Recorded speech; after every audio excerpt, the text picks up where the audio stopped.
Welcome, listeners, to Real Wisdom with NK, the Midwest Film Festival's podcast exploring the journeys, insights, and lessons from filmmakers and creatives across the Midwest. Today, we are diving into navigating the business of freelance in the film industry and the importance of communication for production and career success. Do you wish there was a financial institution who understood your creative journey and catered to your unique needs as an artist? Well, look no further. Actors Federal Credit Union was created for the creative community, offering real support, reliable products and services, and banking with empathy.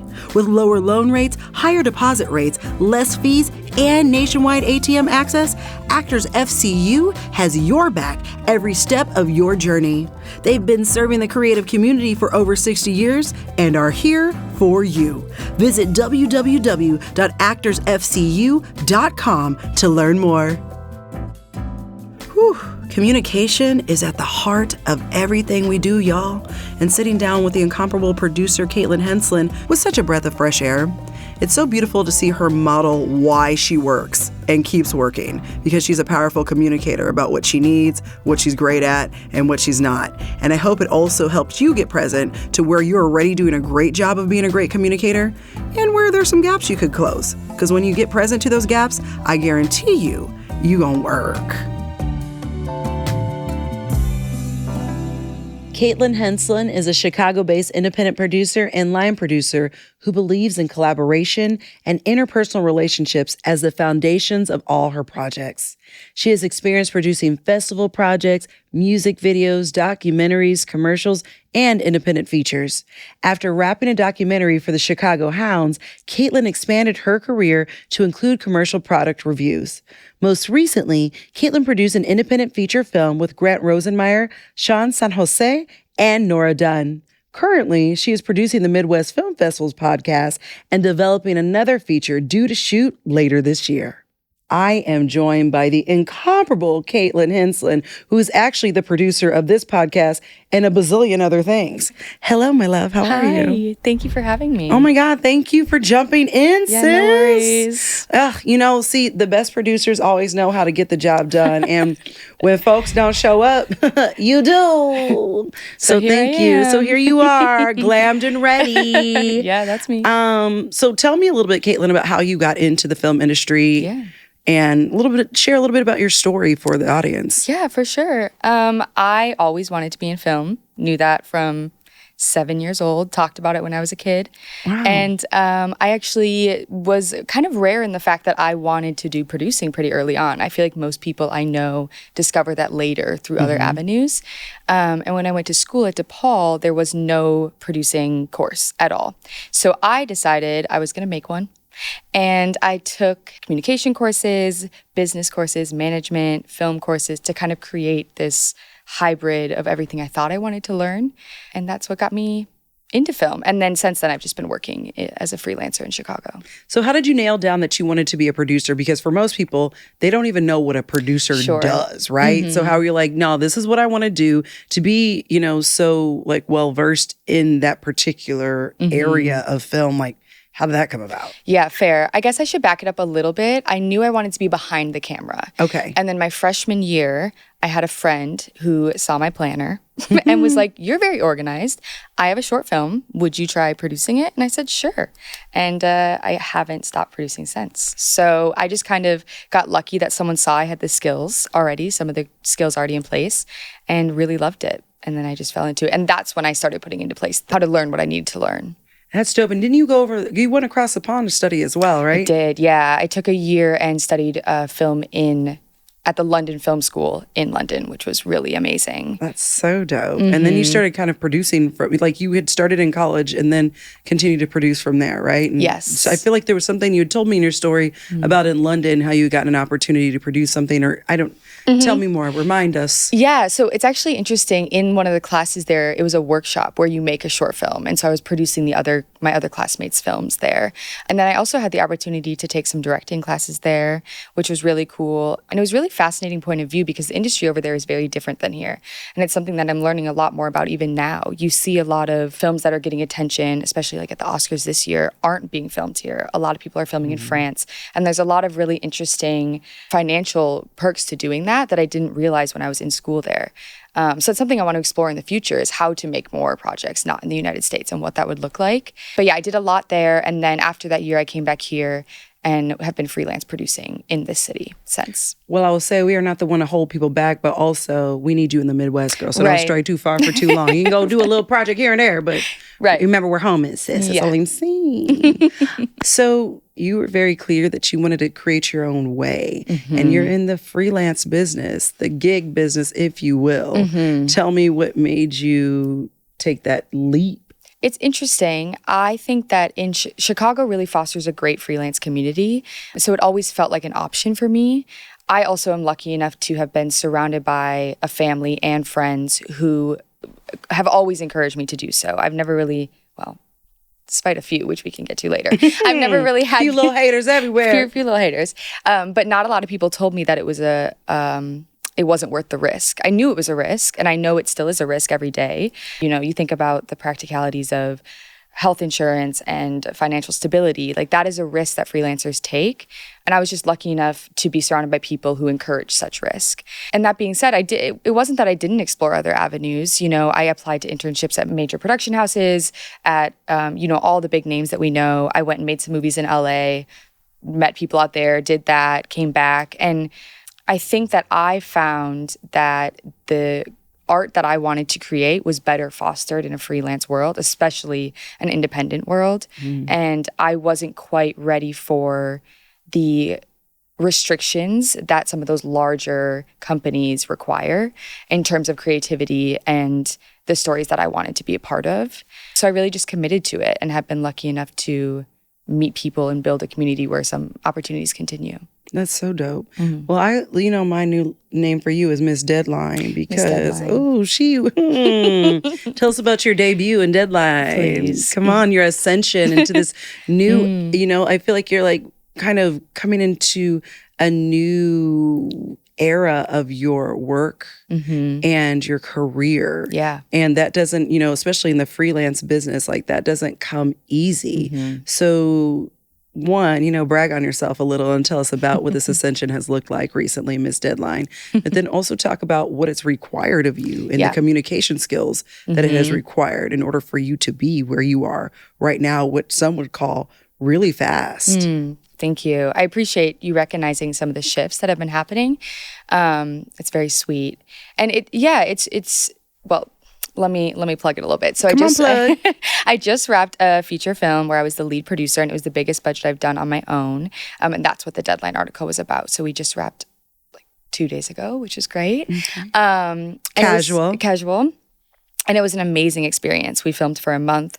I've been working on it for 6 months. I got to work with some of my favorite collaborators, some of my best friends, that's an amazing opportunity, period. But it was really challenging. Really, really challenging because on large budgets at that scale, have been part of producing teams.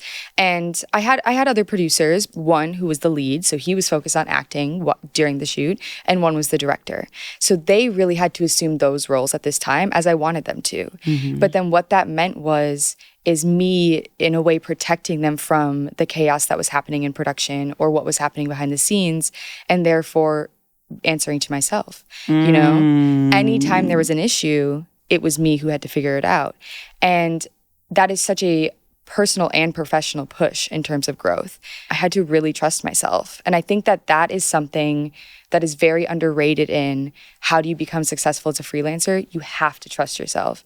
Because if I listened to my doubts, I would have never accepted the project. I couldn't do that. How am I going to do that? How am I going to be the one who makes this happen? And also understanding that when people say everyone is just figuring it out, they really mean it. They really mean it. I mean, we didn't know how to make a podcast. Right. And we did. We did. Yeah. 10 episodes, baby. 10 episodes. And we we took on that challenge, and I think that is a huge part of getting further in a freelance world, is being willing to take on challenges even when they're really scary. Because I was terrified of starting this movie, and now I'm so proud of it, you know? So that's really fabulous.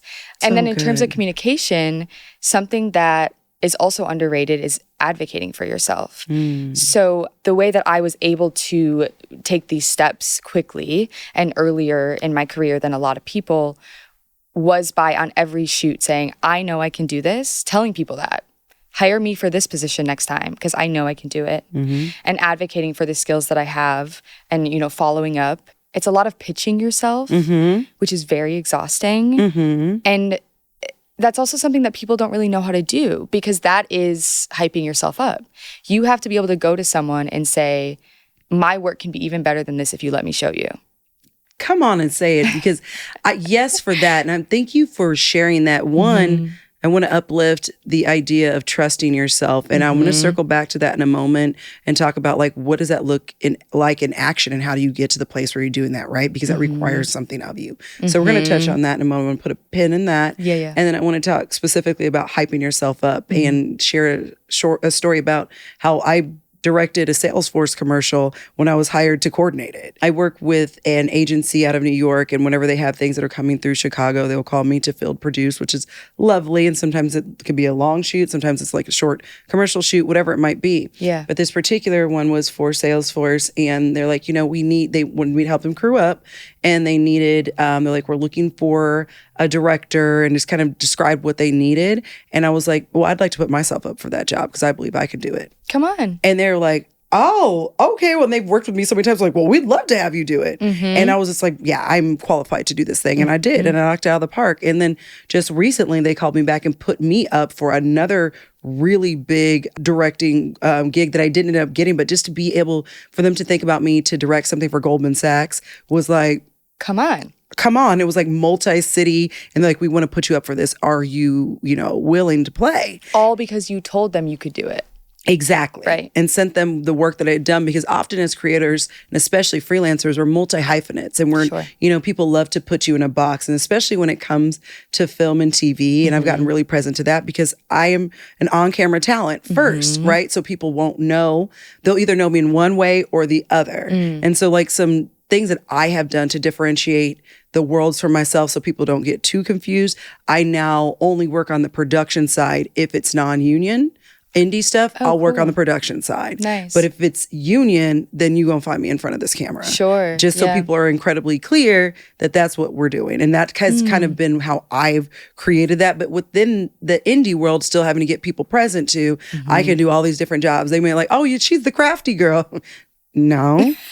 Only maybe once. Today. Yeah, she did that. That was a haute couture experience. If you got to experience it, you know what I'm talking about, and you're welcome, because it was fabulous. But for you, not for me. Now let's go back to the trusting yourself, right? What are some of the things that you do in order to quiet the little monster that might tell you something a little different and step into your power, even when your knees are knocking and your teeth are chattering?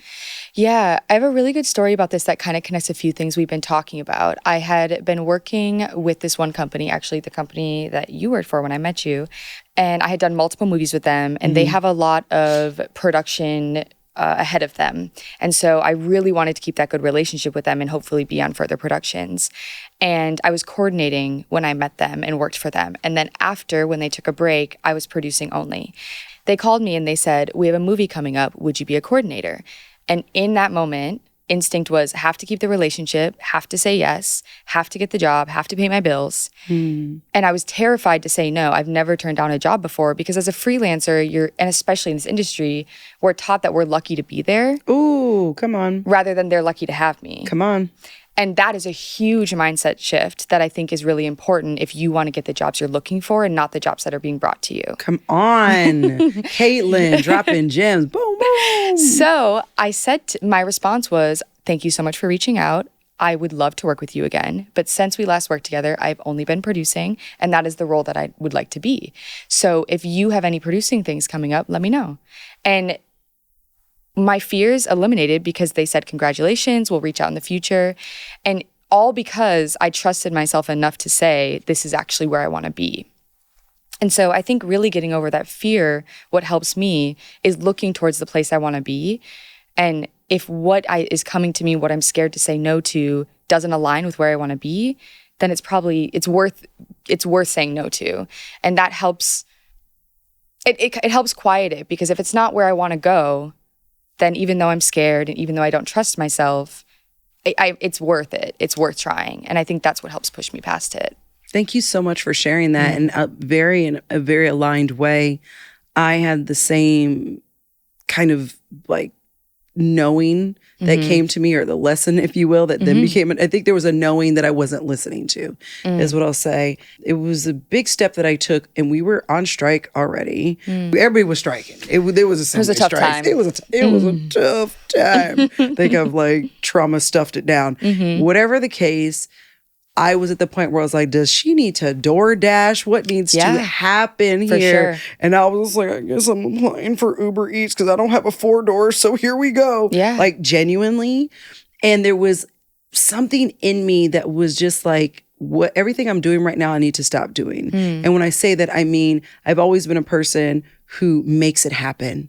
Whatever it is, I'm going to figure it out. We're going to pay these bills. I don't have a backup plan. I don't have, a parent that can come and save me, financially. That's not an option for me.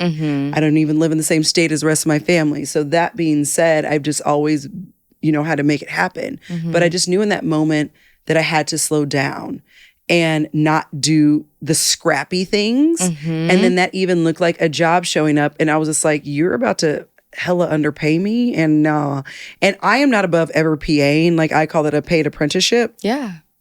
And someone had called me to PA for them. And that person had just been so unkind, is what I'll say, on the shoot where I was coordinating, and so unkind, and like was offering me like a long-term something. I was like, I'm super solid, which I would have never said no to, but there was something in me that was like, where is it that you want to go next? Exactly. And it's not going to be in this, whatever it is, it's not going to be in this scrappy, like the opposite of abundance mindset, right? From that, what happened was I sat in that space of, I don't know what the hell I'm going to do. And I'm saying no to this thing, which feels really crazy because I'm damn near about to Uber Eats. Yeah. Right? Right. And right then, the agency from New York called me to produce something for a month. And it was great because it was commercial stuff that we needed before and after. So it got to last for a month. And I was fine. And what I knew then was I've got to, as you shared, say no to the things that are no longer aligned with where I'm going. Yeah. And that just really helped to shift. And to do that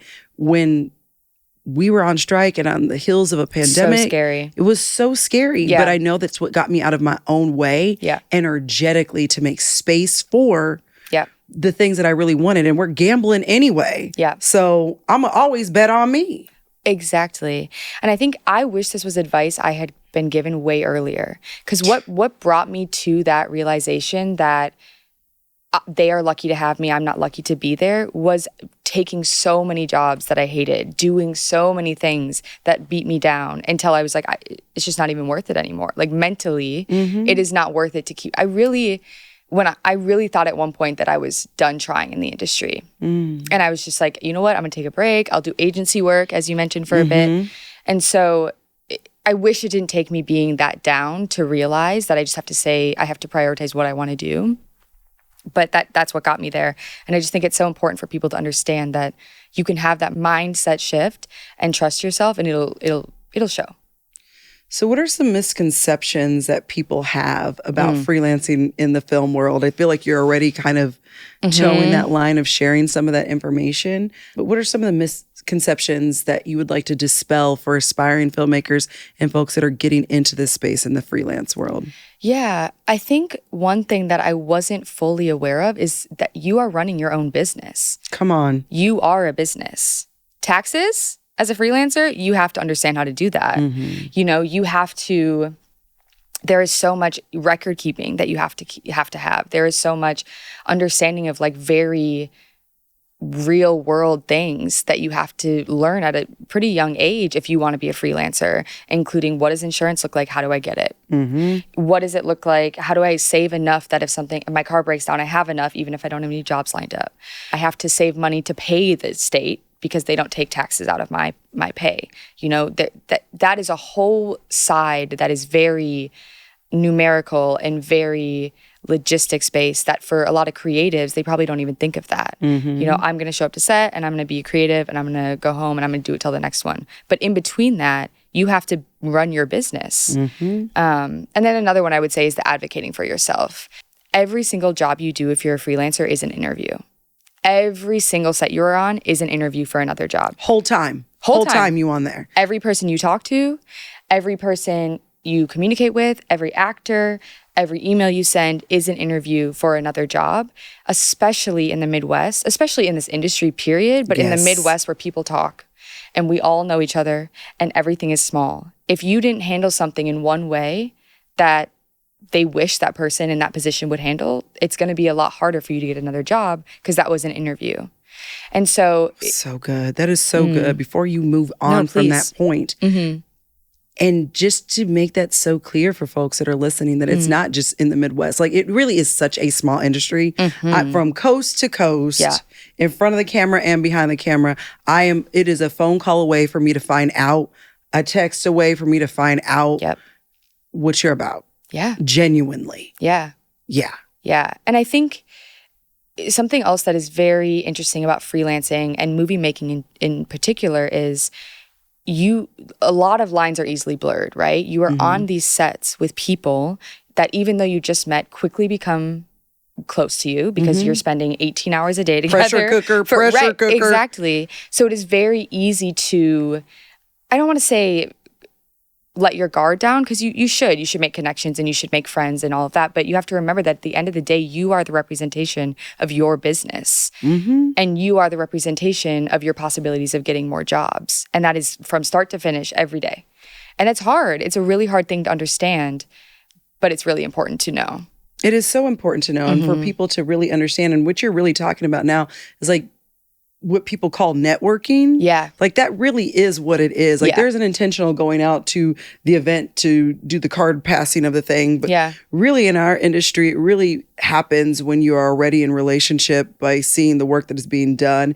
And then when you get in relationship with someone else that's on set and in community with them, and they then recommend you because they have a name behind them and they have a reputation that's going to now be attached to you. So, it becomes a synergetic thing. But within that as well, like, I just love you saying that it's an interview, and that really for people to understand whole time. Because you could come out the gate strong, but if you start getting laxed at the end, please understand, people see and they do not forget. And they're going to know whether or not they're going to hire you for the thing ever again, recommend you ever again, or not. And, it really, even if you are interning, if you're doing something in kind because you decided you're going to donate your time for this thing because this is an investment. And it's really not even, let me correct the language, because it's really not a donation, it's an investment. Totally. And you have to see it as that. And that's why you have to have discernment around the projects that you attach yourself to, especially if you're not getting like maybe on the front end financially compensated, right?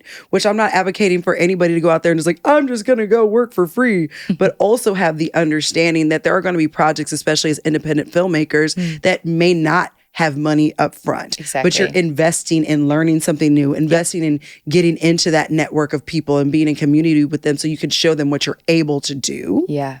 Right? And guess what? If you come and do that, however you do anything is how you do everything. And people are taking note. Taking note.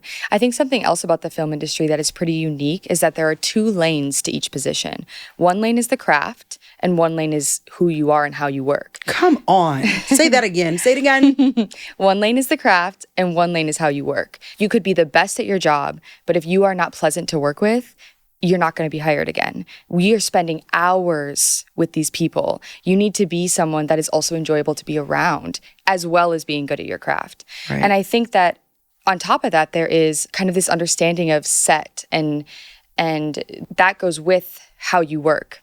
You have to be able to etiquette? Exactly. Set etiquette. There's an understanding. If you have to be good at your craft, but you also have to know, when do I jump in? Who do I ask this question to? How do I ask that question? Understanding those and learning those early goes a long way as a freelancer. So if you're new to the film industry and you're on set, pay attention. Who does the gaffer ask when they have a question, if you want to be a gaffer? how do they ask? Is it when we're rolling? Is it when we cut? Is it at lunch? When do the big questions come up? Because that kind of communication and understanding when in this fragile ecosystem that a set is to disrupt, because issues need to be solved. Right. But when do we solve those issues is a major thing that I see in newer or greener or people who don't understand set etiquette as much, is when do we have those conversations? When do we disrupt? Because there's also a flow. Work needs to be done. You have to make the day or you're costing thousands of dollars. Yep. And so that is I think what is so surprising for people when they go to set, is that it's not just the craft. It is how you move. Yep. It is how you speak. And it is who you are. That's really important. That is so well said. And it's, you really have to understand the rhythm and how to read a room, right? And, I started doing makeup when I was 16, and it was something that I didn't know was going to actually be a career later on. And it was what allowed me to be able to go on auditions when I started freelancing as a makeup artist, right? And at one point, I knew that I didn't want to be freelancing at different department stores anymore. I was like, I just want to be on set, whether that's in front of the camera or behind the camera. Yeah. So I had booked a job and as an actor, and the makeup artist was doing my makeup, and I was always looking at people's kits and talking to them. And I was just at the point where I was like, "Ooh, I cannot go into a store one more day. I'm just over it." And so I was just talking to an incredible makeup artist named Kimberly Patterson, and kind of talking her up and like figuring out the rhythm of how to have a conversation with her and shooting my shot. Like, hey, if you ever need an assistant, gave her my information. A few weeks later, she calls me to assist her on something for Second City, right? She saw me work once and then just started feeding me work because she just watched how I worked and could trust me like, oh, I don't even you got this. You know what to do, right? But some things she taught me, and then sometimes she would still bring me in to just assist her, like when she needed an assist, so I could continue to learn from her as well. Nice. And how just to move on set in a different way, because though I'd been a makeup artist at that point, I think for like 15 years, I wasn't working on set as a makeup artist. And so some of the things that she taught me was that no one should ever be waiting for vanities.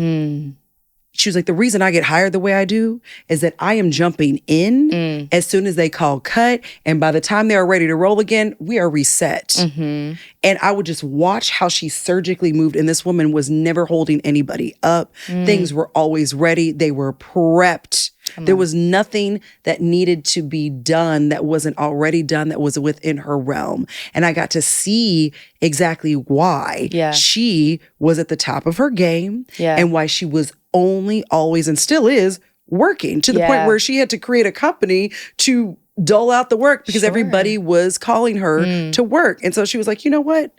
Let me pass this to you. And then she would just take a look. She became her own little agency. Yeah. Right? Right. Because she was able to understand the freelance business and how, and very specifically in film, and the etiquette and the value that she brought to the set was getting the thing done surgically and getting out of the way. Yeah. Something else I want to mention while we're still on this topic is that I think that learning the communication of the film industry is so important, and watching people that you want to be like, and like how you just said, and how they move and what they do is so important. But I also want to highlight that that's not always an opportunity for people. So many sets that people walk on aren't great. And there aren't people to look at. And that was the first 2 years of my freelance career. I was on sets where I would never work the way that they did. But instead of ignoring it, putting my head down, I watched and said, okay, that's what I won't do. Come on. I don't want to be like that. I would do it like this. I don't want to be like that. I would do it like this. So if you find yourself, doing grunt work and you're trying to break into the industry and you're on sets where they aren't where you want to be, okay, how would you change it? And because then if you know that, you can bring that to your next project and you can do it better. And I think that was something that was such a amazing experience about my most recent project, was I got to do it better because I had watched how I wanted to do it, and then I got to do it. And it was so fun. Oh, it was so cool. We get behind, when we have our little tea time, we going to talk about some of these crash and burns and what people need to not be doing. Let's talk a little bit about, as a producer and things that you see, I want to really drop some knowledge for the people that are listening so that they can understand the importance of interdepartmental communication. Yeah. Yes, the importance of that. What do you see happen as a consequence of people not understanding what's going on in other people's departments? Sure. Yeah. Really good question. And that kind of goes back to, you can know your own craft, but you need to know a little more, right? I could not tell you when when grips are talking to me, different language. You do not need to know the nitty-gritty of another department, but you need to know their purpose, their service, and when they do their work. Those would be my main suggestions. And the reason that is so important is in film, everything is a ripple effect.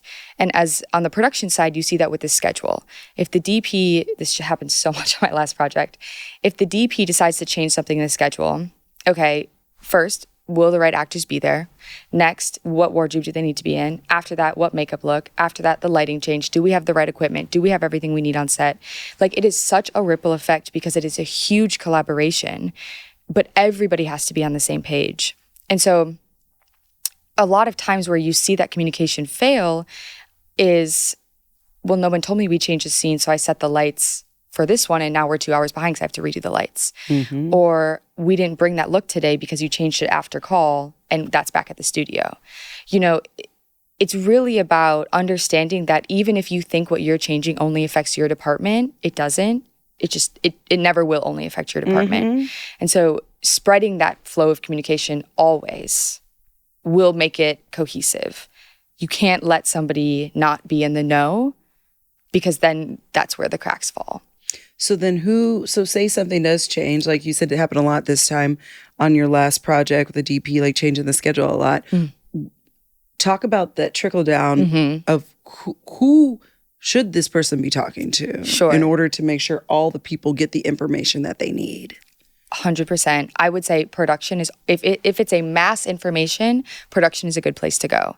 So the DP usually starts with the AD. Is this possible? Is what I'm saying possible in our day? Will we make our day? Okay, AD agrees. Hey, production, we are now changing this. Production, is that even possible logistically, financially, availability? Yes. Okay, production then tells department heads. And the important thing about department heads is that production and the information flow, we do not have time to tell every single person on set. Right. It's just not possible. Small sets have 50 crew members. Right. Right? I cannot send an email to every crew member and say, tomorrow this changed. So that is why there are department heads. They are the main point of contact for each department, and they spread the information, and they make sure what needs to change changes. So if you are ever on set and you think, I want to make a change that's going to affect this department, go to the department head. So a mistake that I often see is, especially with people who are new to a set or might not know who they're working with, when they want to change information or when they want to ask a question, they go to who they're comfortable with. And that your friend might not be the person who needs to know. And so it's really important to go to the department head who can make sure everyone that needs to know knows, rather than just telling the person next to you who can, because then the information might not spread in the way it needs to not cause problems. All right, let's talk a little bit about, most people are going to be coming in starting as PAs, right? Yeah.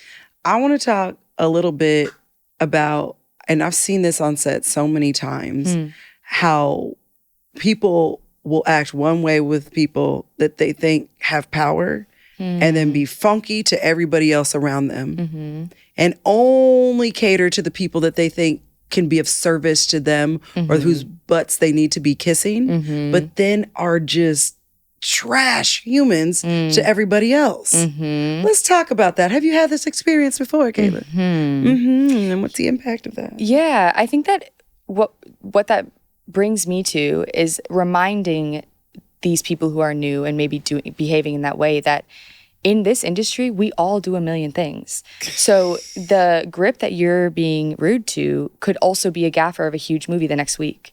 The art assistant who came on to help her friend is maybe the main department head usually. And so I think what is so important about networking and communication in film and trying to move forward is meet everyone, get to know everyone's thing. This is a question as a producer I always ask everyone I meet. What are you doing here? And what do you want to be doing here? Because most PAs, I want to be a camera. I want to be here. I want to be doing this. For me, as a producer, that's helpful because I want to empower people to get there. So I'll remember that and hopefully hire them in that position later. But even if you're not a producer, okay, maybe one day they will be your DP. You know, we need to remember that each person has a goal on these sets and treat that as such. And everyone always says this, but truly being kind goes so far in this industry. If you are kind to people you are working with, they will remember that. And that is what takes you from being a PA to a coordinator, to a UPM, to a producer. And it's important to do that with everyone on the set. Walk in, meet everyone, be kind to everyone who's there, even if you're one of the higher people. Please, especially if you're one of the higher people. I'm talking about PAs right now, but also people who feel like they're at the top and can't be bothered to talk to anybody else around them, or will talk past people. That is so wild to me. So wild. And like, the kindness doesn't just get you somewhere on set, it gets you far in life. Yeah. Like, just be kinder and come with the space of authenticity. Or maybe your authentic self is just being a trash human, and in that case you won't get hired again. Genuinely. Yeah, it was like, it's never that I didn't have a respect for Crafty, because I always did. Always had a respect. But baby, when you did doing that for 6 weeks, that is the first time I've ever cried on set. It broke me down to the brake pads. Like, it was such a tough job. And I did it, and I was actually, that's where we met. Yeah, it is. It's where we met. But I did it as a favor and something to do. I was like, oh, this will be cool. And all the shots changed, the locations changed. Something that I thought was going to be me and 2 locations max for the whole time was like 3 locations a day, which is a very different job. In the middle of the woods. In the middle of the woods, when, if you don't know anything about NK, know this. She don't do woods. She does not do woods. She does not. It comes in my rider. However, in front of the camera, if you need me to roll down a hill, whatever, I got you. But please believe I'm not running to you to get you your snacks in the woods. I'm not. I'm simply not. I am okay 10 toes down saying that. For sure. Okay? For sure. But I share this to say, watch who you talking to. Because just because I'm getting you some Cheetos today, please understand what else I do. And that's for anybody else in this industry as well. It's like, you will have so many dope, lovely humans, especially in the Midwest, who are not leading with their egos, who do maybe just need to be working, but also maybe want to be working and being in community with other people. And that's another way of networking and just learning. For me personally, I love to learn, and I learn by doing. Yeah. So I love to be on set in different positions, and I've keyed in literally every department but camera, because it terrifies me. And doing that has allowed me to understand the necessity for interdepartmental communication. It has allowed me the opportunity to feel powerful in being able to be of assistance to people as well. Yeah. Something else that I just thought of that I think is a common mistake is that if you want to become that position, you have to go around them, when really you should be going with them. For example, I once worked with this PA, and he was a great PA, and I would have totally hired him again. And then I was on another project as a producer, and he came up to me and said, yeah, I asked these producers if I could produce instead of you. And they said no. And I was like, first of all, don't tell me that, because you just ruined my weird move, weird networking choice.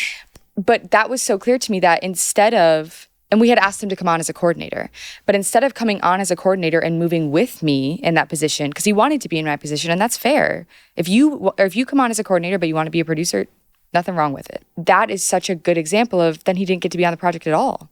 And he will not be on any other projects that I do now. Whereas if you want to be a gaffer, come on as a grip. Even if it's for one day, move with them. Talk about how you want to be a gaffer.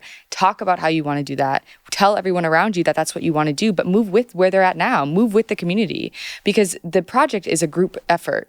So if you are asked to be there, move with them. Don't fight them. And then express where you want to be, because then eventually that will open up. But you have to move with them. That's so good. I think often people are looking up and reaching far to where they want to go, instead of looking to their left or their right and realizing that people are right next to them that they need to be building with. Yeah. what are some of the effective ways that you have created systems for yourselves and check-ins to streamline not only your work that makes you indispensable, but even streamline your connections and your networks to keep yourself relevant and top of mind for people you may not have worked with, because you're talking about move with those people. And sometimes, things come up where you aren't able to do the next job with them. And so they have to backfill that role. Totally. And then they just get used to working with that other person. But you're like, hey, don't forget about me. Yeah. How do you kind of create systems for yourself where you are on top of things for yourself, but also making sure that you are staying top of mind for others? Yeah. Really good question. So I'll start with the answer on how you do that with people. I think it's a little bit easier to digest because really it's reaching out. And it's, let's get coffee. Let's grab a drink. What are you up to these days? How's your kid? How's your dog? That is a way. I do this thing where once a month, I will reach out to someone in the industry who I enjoyed working with and ask if they can get a coffee. I write it in my planner. It's a different person every month. It might be someone I worked with recently. It might be someone I worked with a year ago. But it's, what are they up to? I haven't spoken to you in a while. What are you doing? And then most of the time on that coffee, it's, oh my gosh, I have this thing coming up. Are you free? But they don't, if you're not there, if you're not in front of them, they're not always going to think of it.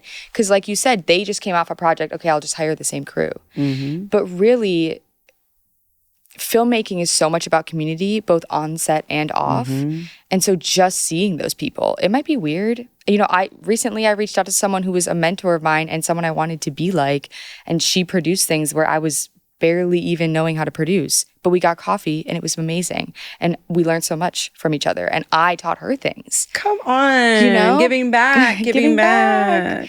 So I think that one is, staying in community is a little bit easier. It's scary, especially if you're not a social person. I understand that, and it's intimidating as hell, but it's worth it. And I think that is something that we can all do. Now, in terms of staying organized and indispensable in my craft is maybe a little bit harder. And I say that because you are the type of person who hates how I stay organized. I know what she's about to say, the S word. You need some spreadsheets. You do. I'm sorry. How I stay organized. I'm not telling you. I'm looking away from her. For those that are listening, I'm looking away. My back is to her like a puppy that's upset. She's really mad. I do NK spreadsheets. So don't worry, everyone. We take care of her. Yes, she does. She really keeps it. The way she keeps it tasty and tight, and it's like it's a whole workbook, and with the tabs. Here's the thing: you don't want me in your spreadsheets. You don't. I will follow what you create. Just so we're clear, I will follow what you create. You don't want me creating it. First of all, it'll take me 3 days to do the thing and I'll cry. It's a whole thing. And then also, you just don't want me inside of those. You don't want me inside of those. Yeah. It's not for me. I can do a lot of things. She is multi-hyphenated and spreadsheets is not on that dash and splash and sash. Okay. And that's okay. You know your strengths, and that's good. That's why I hire people that know what they're doing. Come on. Yeah. But really, like, physical organization is so important. I think also, as you grow in your craft and in the industry, you will not ever be doing one thing at a time. It just is not how it works, especially if you're a producer. I produced 4 projects last month on top of each other, and that is. How did I get through it? Color coordination. Each project has a color. I have a highlighter. Now you're speaking. Okay, now hold on. My little heart center just got a little warm. I was like, color coordination. Okay, say more. We like those. Yeah, I have a highlighter for each color so that on my to-do list, it's by project. Okay, this hour, I'm going to work on this project, so I'm going to do all of the things in that color. The next hour, I'm going to work on this project, so I'm going to do all of the things in that color. We don't speak about it enough that working jobs like this is a huge mental toll. In one day, I will have 5 meetings back to back, each for a different thing. So on the first meeting, I have to think about who's working on this, what do we need, how do we accomplish that? 10 minutes later, I have to completely switch my world. What is this project? How do we work on this? How do we do that? The more you can help yourself stay mentally on one thing at a time, the better. And I think another thing, this just came to me, of advice that I will always tell people that I learned way too late in my career, and that what I think now makes me indispensable, is I will never say yes to something if I can't give 100% to it. For so long, an opportunity is coming, I have to say yes. Yes, yes, yes, always saying yes. But then I was stretched too thin. I wasn't able to give myself completely. And the work reflected that, right? And why people wanted me there, well, I wasn't showing up in that way. So now when people talk to me, are you free? Are you available? Okay, what is it all that you're going to expect of me? How much time commitment is it going to be? You have to ask all these questions up front so that you can commit fully and give fully to that project. And I think that is something that, again, for the sake of you're lucky to be here, we say yes all the time. But if you're not able to show up and do the job well, it's not going to benefit you or the project. And so it's a hard thing to come to terms with, but it's really important. That is so good. Like, it's like I'm just thinking about that for myself. And like, where are the places where I still continue to need to say no, or things that I've loved to do for so long that I need to release. Yeah. Because I'm in a new season of my life, and things that I'm just like, that I've identified with for so long. I was like, oh, what will it look like to not do this thing anymore? But it's like, I just can't give to this in the way that I used to. Because something you said yes to needs a lot of you. That. In a very amazing way. I mean, this role that you just came into is huge and such an expansive opportunity for you. But understanding that will take up the chunk of your time so these other things can't is really important for the success of the project and your own sanity and mental health throughout it. That. And speaking of mental health and wellness, if you haven't heard that episode yet, there's a mental health and wellness episode that you must tune into. It's really good. So good. It's really good. So now my most hard-hitting question. Come on. What are you loving? What are you leaving? And what are you longing for right now? Or in this season? Honored to be asked this. It is an NK standard. Loving my community, my creative community. I feel so lucky to work with the people that I do and the friends that I have because of it and the way that I'm supported. It's something that I would think I was looking for a long time. So I'm very happy to have come into this space and to continue growing in that way. I'm trying to leave imposter syndrome. Okay. I am often working for and hiring and the boss of people that do not look like me, have been in this industry way longer than me. And so it can be very intimidating to be making the decisions for people that probably see me as, less experienced in that way. So trying to let that go and trust myself. And then I'm longing for some rest. Some time off. Yes, it was a crazy month, so it was real crazy.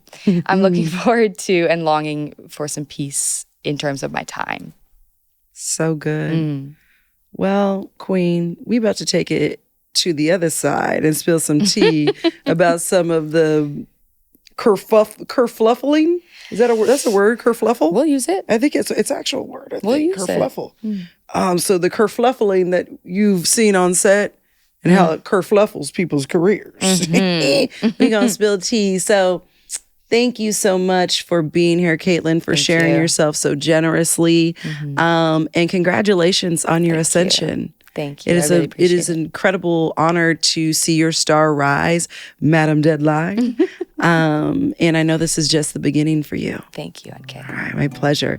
All right, my Real Wisdomers, we've done it. That's another episode of Real Wisdom with NK. And if you're curious, have more questions, want to know how you can find out more about Midwest Film Festival, the podcast, and the incredible people that make it all happen, go to midwestfilm.com. Make sure to become a member so that you can get access to Tea Time with me, sign up for our newsletter, and make sure you don't miss out on our monthly screenings. I know, you heard that right. The last Monday of every month, you can find us live at the Claudia Cassidy Theater located in the heart of Chicago at the Chicago Cultural Center. So we'll see you next time at Real Wisdom with NK and at a monthly screening. Now, if you want to hear us spill tea, stick around and head to MidwestFilm.com for our exclusive after-show content, Tea Time with NK, because the real talk happens after the episode. Let's be serious. So make sure you follow, subscribe, and share the show with someone who needs the scoop. Until next time, stay curious, stay bold, and as always, keep it real.